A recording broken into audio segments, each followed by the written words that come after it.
Pat, an Orange County Marine Corps veteran who died while fighting for Ukraine is back in California tonight. Ian Tortorici was killed by a Russian missile last month. And KCAL News reporter Joy Benedict is here now with how his family is remembering him tonight.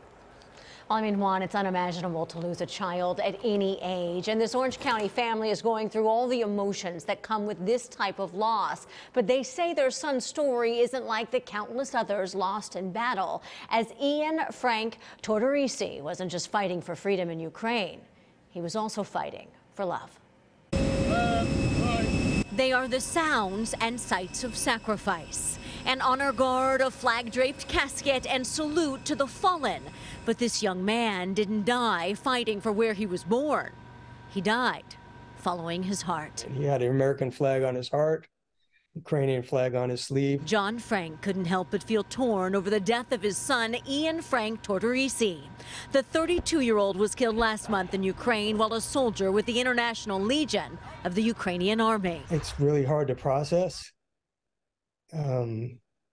It's hard to imagine that other people every day have a pain like this of losing a child.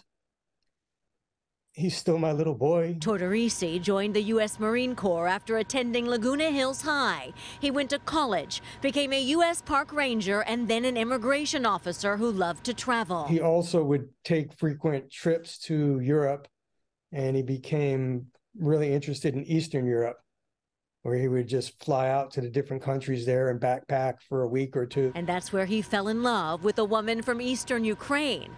It was she and their future he enlisted for. And he wanted to have 3 kids, and he wanted to be a farmer and work with his hands in the Ukraine.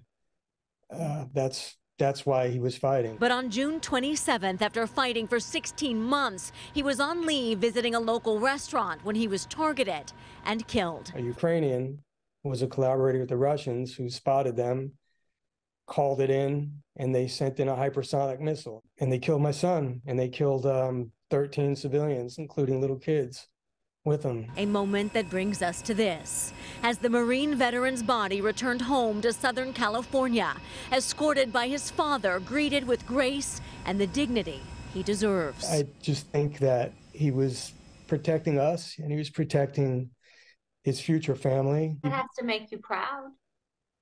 It makes me proud, but I'm extremely proud. But I would trade that proudness for him.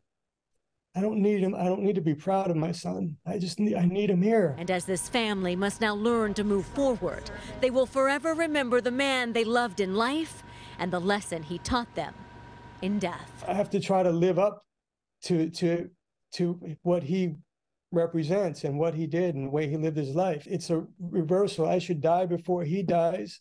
I should be his role model. But it's the opposite. He's my role model.